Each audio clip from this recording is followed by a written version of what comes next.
4.3 billion people live across this vast continent called Asia. And we are telling their stories. On this edition, Detox Temple, inside a Buddhist sanctuary in Thailand with a unique method for drug rehabilitation. Helping the homeless, a group of Indians gives street dwellers a helping hand and a makeover. And from scavenging to dancing. Meet some children from Manila's slums whose lives are changing because of ballet. I'm Tony Cheng, and this is Assignment Asia.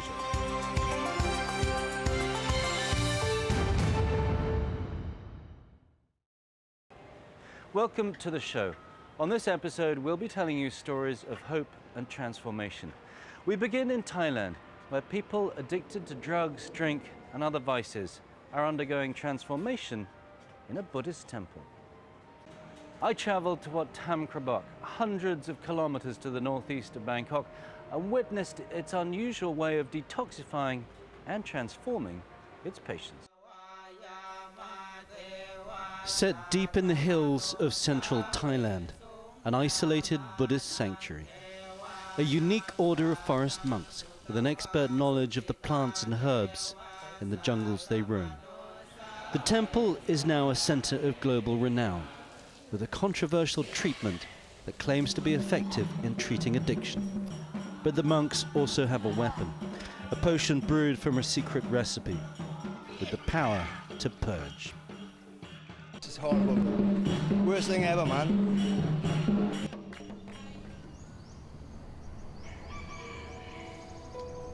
Wat Tham Krabok is a rather unconventional Buddhist temple, founded in the late 50s by a woman disguised as a monk.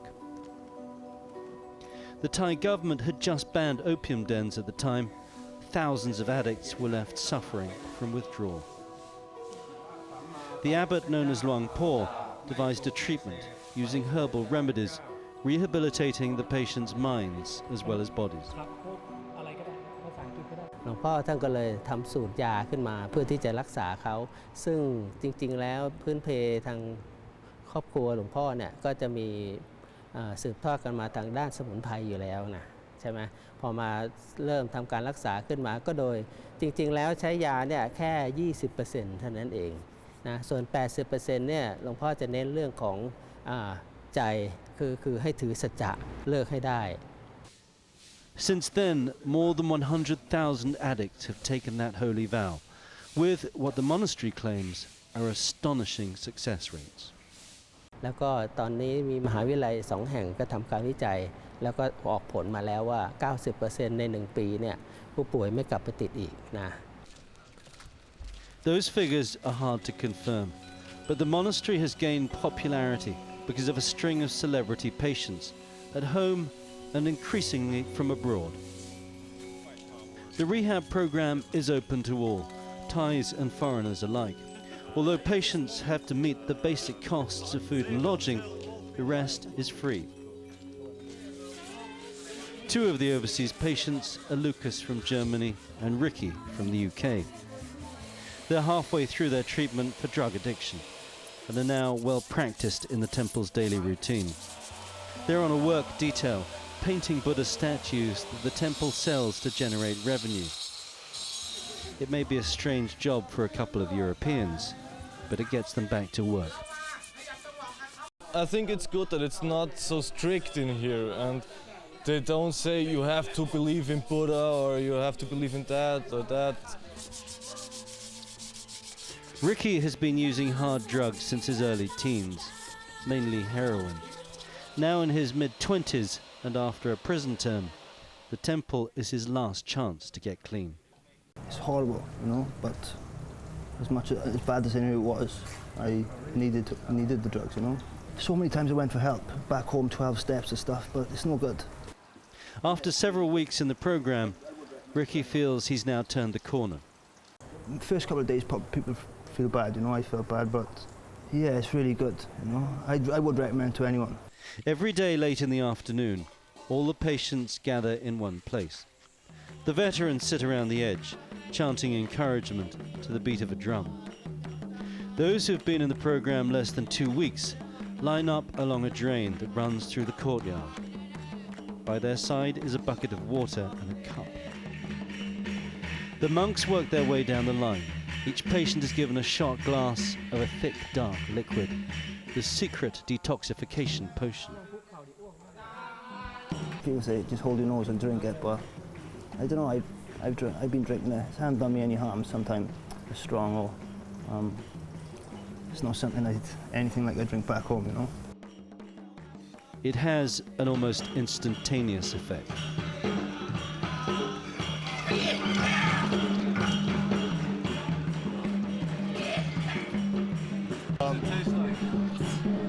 Terrible. It's horrible, bro. But afterwards, does it make you feel better? No. No. The potion's brewed from a secret recipe of more than 100 wild plants and herbs. Exact quantities and extraction methods are a secret that takes years to learn. These are then stewed for days in a huge urn, eventually producing a pungent liquid with what the monks say is the power to detox the most hardened addict. Okay, well this is the thing. Ooh, it's pretty hot. A little bit warm, yeah. A little bit warm. And this is not the medicine that makes the patients vomit. It's a much watered down version, but let's give it a try. It's supposed to have amazing health benefits. It's rather bitter, I have to say. But they say that if you continue to drink this, it'll get rid of all the toxins in your body and you'll slowly start to recover from any sicknesses you're suffering from. Ooh, it is bitter. The same herbal remedy is used at the temple sauna, where patients are encouraged to sweat out the toxins they've ingested. But is there any science behind this treatment and any way of proving its effectiveness? Dr. Virat, Thailand's foremost expert in drug rehabilitation, has seen tens of thousands of patients with all sorts of addictions. Although he thinks there's no danger from the temple's detox potion, he says it's more for the mind than the body. So like a belief or psychological effect. In Wat Tham Krabok is seem to be like a cold turkey in the old version, but the safety and is important too when using this style of the treatment. As for the temple's claims of a 90% success rate, he's a bit more skeptical. People only one chance to treatment, so they cannot come again. So we not know they relapse or not after that. Sasha is a Russian monk who works with the foreign patients. He came to the temple as an addict himself, and he agrees that it was the treatment for his psychological state that really made the difference. When I stop use things what kill myself, when I stop use many poisonous things, my reason grow up, and I start thinking about things, about action truthfully. That revelation persuaded Sasha to stay on and enter the monkhood. Ricky's been living in this shared dormitory since he entered the program. He was using drugs until the day he arrived, but since then he's had nothing to help with his withdrawal. It's one of the hard and fast rules of the temple. Addiction must be cured with the power of the mind alone. No medicine at all. No, nothing. Not even paracetamol? No, even paracetamol. Nothing. Another basic component of the treatment is that everyone takes part in the daily routine of the temple. The monks gather every morning for breakfast, their only meal of the day. When the meal's finished, the patients wash the dishes and clean up.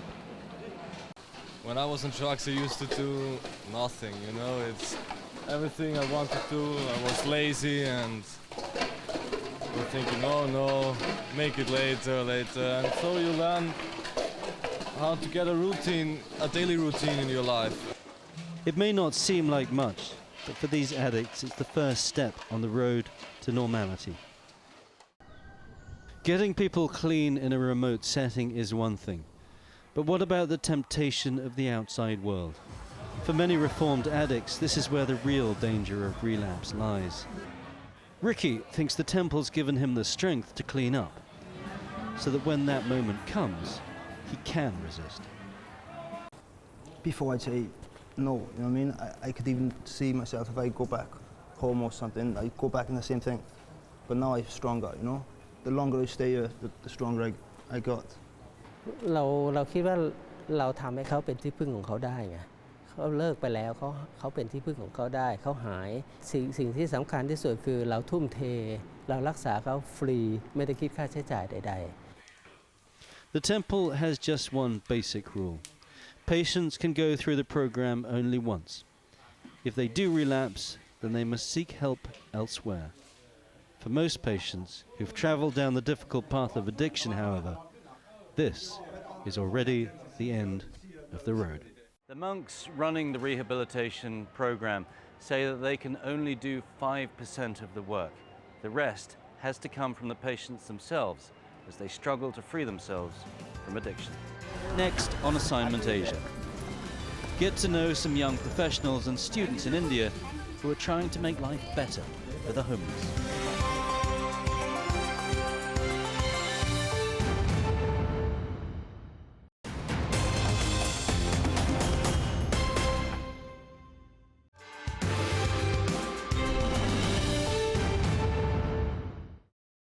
Homeless people are all over India's city of Hyderabad, a visible sign of poverty in the world's largest democracy.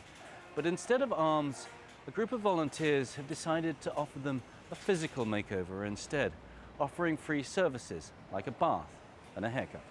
Ravinder Bawa went to meet the young people whose generosity is transforming not only the street people's lives, but their own as well.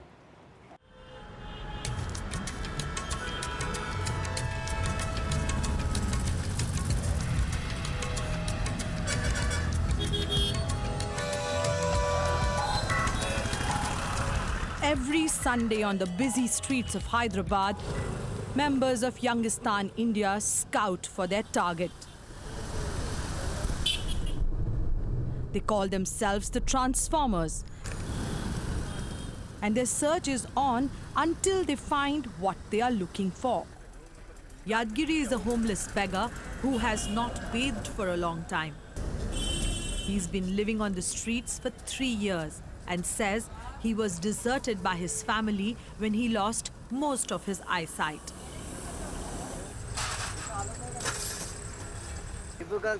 The two boys convince Yadgiri to go under their knife. But it's not a surgical operation, it's a makeover.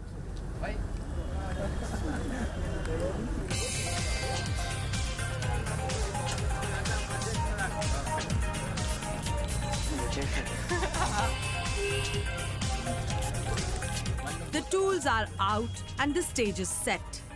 People stop to see what's going on. It's time for the transformation to begin.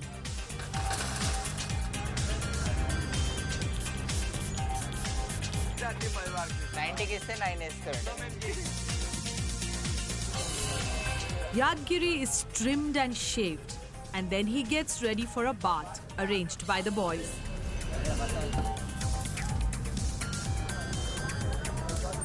After about 45 minutes, Yadgiri emerges, clean and happy with his makeover. He's a new man. నేనా బిచ్చమాడుకొని బతున్నా sir నేను ఓన్కి లాలుచి లేను నేను కొడుకులే పెళ్ళాంకులే నా కాందానికులే నా బతుకు నేను నా కాళ్ళ మీద నేను నిలబడుతున్నా ఓన్కి ఆశపడా నేను ఇంకా 10 మందికి దానం ఏమంటిస్తాను నేను అంత శక్తి ఉంది నా కానీ వానికి నేను వాళ్ళకి లాచారు లేను నేను పెళ్ళాంకు లేను కొడుకులే లేదు కోడలకు లేను. Swaroop and Praveen are members of Youngistan India, an organization that helps the downtrodden develop a better outlook on life. Every weekend, young professionals and students come together to volunteer. You're there with us for 6 weeks. We get an ID card where we go and spend time with the homeless on the streets, giving them a haircut and... About 1,000 volunteers have registered so far, and the group is attracting more and more all the time.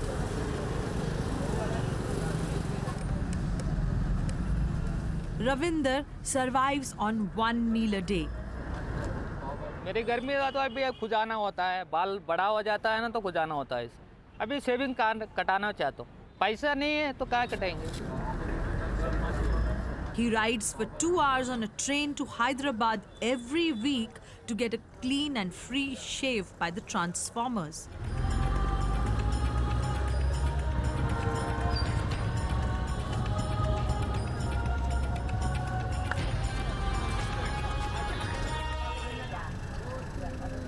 But the transformations are not one-sided. Some of the volunteers themselves go through unexpected experiences. Swaroop, who has his own business, says he's a different person today. He joined the group 2 years back. In the past, I used to be so much proudish, an attitude. बहुत गंदा था मैं. एक जने को respect नहीं करता था. Elders बोल के respect नहीं, छोटे बच्चे बोल के respect नहीं, कुछ भी नहीं था. यंगिस्तान में ज्वाइन होने के बाद एक सर्कल पैदा हुआ मेरे पास. बोले तो एक सर्कल, नया सर्कल आया, नए लोग, नए फ्रेंड्स. वो सर्कल से पूरा चेंज हो गया. Within fraction of weeks, change हो गया मेरा mindset भी change हो गया था. Come. Arun Yelamati is one of Youngistan India's 4 founding members, all friends who came together to help the homeless and destitute. We started by giving food, it's very important. We know that once we give food to them, we believe there is a need more for them. There is only food cannot finish their cost of living. So once we start giving them food, we notice the need is more in them. Volunteers pay 100 rupees a month or about $1.50 to take part. With these small donations, Youngistan India can stay afloat, but sometimes the lack of money is obvious. But still, the volunteers are able to touch many lives. The group is overflowing with energy and comes up with new ideas all the time. Using funds from volunteers and from donations, they prepare food for downtrodden every weekend. Those who never entered their own kitchens have become culinary specialists. Once the food is ready, it is packed and distributed by the so-called hunger heroes. While the transformers operate during the day, the hunger heroes come out in the dark.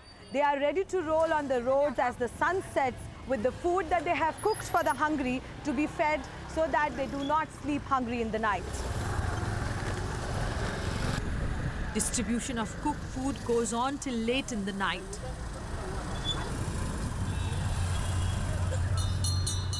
Even though most volunteers have to go to their regular jobs the next day, they ensure that the poor get their share of food.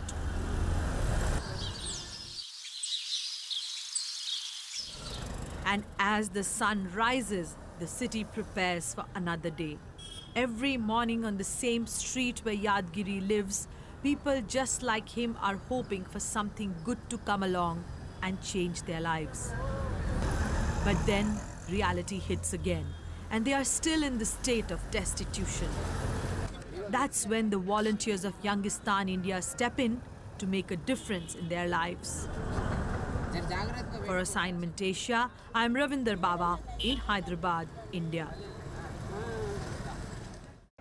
The volunteers hope to raise enough funds to expand their services in other cities in India and open a free skills training centre to homeless people. Coming up, how ballet became a ticket out of poverty for some children in the Philippines.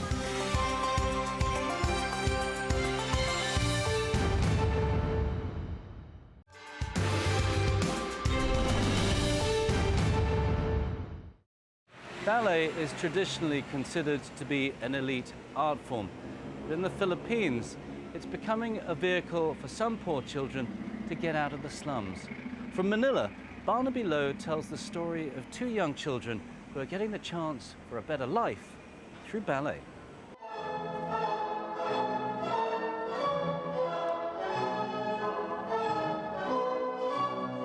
It's been 7 years since 17-year-old Jessa Balote first graced the stage. But she says sometimes it still feels like a dream. Opo, minsan parang pong iisip ko na, hala parang ba't ako nandito, parang nanaginip lang ako. Tapos minsan tinatanong ko sa kasamahan ko, totoo ba to? It is, and tonight she's a star, dancing with the rest of Ballet Manila for a preview of their performance at the 2015 Asian Grand Prix in Hong Kong. But Jessa says she never imagined she'd be here one day. Her journey has been nothing short of a fairy tale. Naiisip mo, kung nakakauwi ka dito, kung gaano nakalayo yung buhay mo ngayon sa buhay mo dati? Opo. Anong po talaga? Parang ibang-ibang po talaga. These are the slums of Manila's Tondo district, one of the world's most densely populated communities. It's where Jessa grew up and where her family still lives. So, nakikita mo yung mga tao dito, pag umuwi ka, nakikita mo yung mga bata dito. Naisip mo yung buhay mo dati? Opo, para pong nakikita ko yung ako yung dati na kung ano po yung ginagawa lang po nila. Parang natutuwa ako, sabi ko, wow, parang dati lang ay yung ginagawa ko. Ano ba yung buhay mo dati? Pwede mo pakikwento sa amin. Nung bago ka nagsimulang mag-ballet? Buhay ko po talaga po dati, yung magulang ko po nanguha po ng basura. So, ang ginagawa ko lang po, tumutulong po sa kanila, sakali man pong wala po ganong ginagawa po sa school, yung wala po ganong mga projects. Sumasama po sa kanila tuwing gabi po, nakikisama po, panguha po ng basura, pamumulot. Government housing dati, no? The few dollars they made each night, they had to scrimp to be able to feed their family of 8. Okay, ito ba nyo? Opo, dyan. Okay. Pasok po. Thank you. Hello. Bye po. Magandang hapon po. Ay, ninyo. Ay, nako. Puro ano pala ni Jessa. Grabe. Jessa, lahat sa'yo. Tapos ito po yung medal ko sa gitna. Ha? Mga award. Ay, yung mga medal mo sa school. Opo. From a young age, Jessa seemed to know exactly what she needed to do to lift herself and her family out of poverty. She knew she needed to be educated, so she applied for a scholarship. When she got it, she knew she needed to study well. What she didn't know at the time was that fate had carved out a slightly different path for her. Mahilig ka talaga sa bayaw. Opo. Pero yung ballet, Hindi po. wala ka alam. Wala po akong alam doon. Sa school po kasi namin, kasi nga po scholar nga po siya ng ballet po. So, nagkaroon po siya ng one time po ng field trip. So, lahat po kami nanood. So, nakapanood po, first time ko po manood po ng ballet, Pinocchio po. Hindi pa po ako nagbabalay yun. So, parang ano po ako namangha. The donor Jessa was referring to is Ballet Manila, one of the Philippines' premier ballet companies, the brainchild of the country's prima ballerina, Lisa Macuja-Elizalde. Lisa made a name in the international ballet scene in the 1980s when she became the first foreign soloist of the prestigious Kirov Ballet of Russia. When she returned to the Philippines, she continued to dance. She made it her mission to bring ballet to the people and people to ballet. I started to perform in the provinces, in basketball courts, in cockpit arenas, on the streets, on top of soft drink cases that they would nail together, because Anna Pavlova did it in her time. Yeah. The great Russian ballet dancers would go all the way to the front to dance on ground that was just covered by canvas in order to entertain the soldiers. I wanted that kind of reach for my art. She collaborated with other Filipino ballet artists and trained new dancers. Ballet Manila was born. Two of the company's first dancers, Lisa taught at her parents' house pro bono. In 2008, she institutionalized the program and called it Project Ballet Futures. Here in the Philippines, ballet is often seen as high art, a dance common folks are not accustomed to watch, much less be a part of. But that is what this school, led by the country's prima ballerina herself, is trying to change.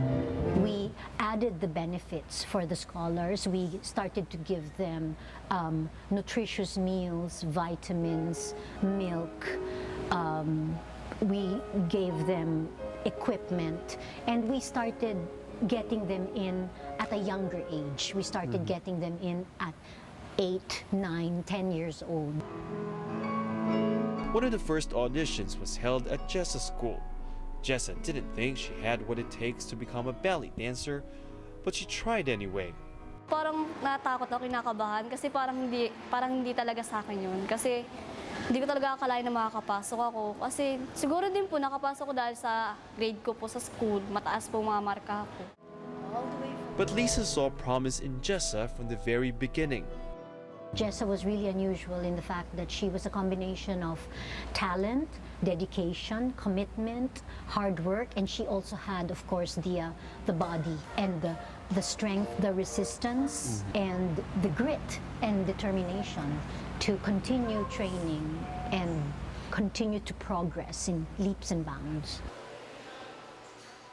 Jessa is now a full-fledged company dancer.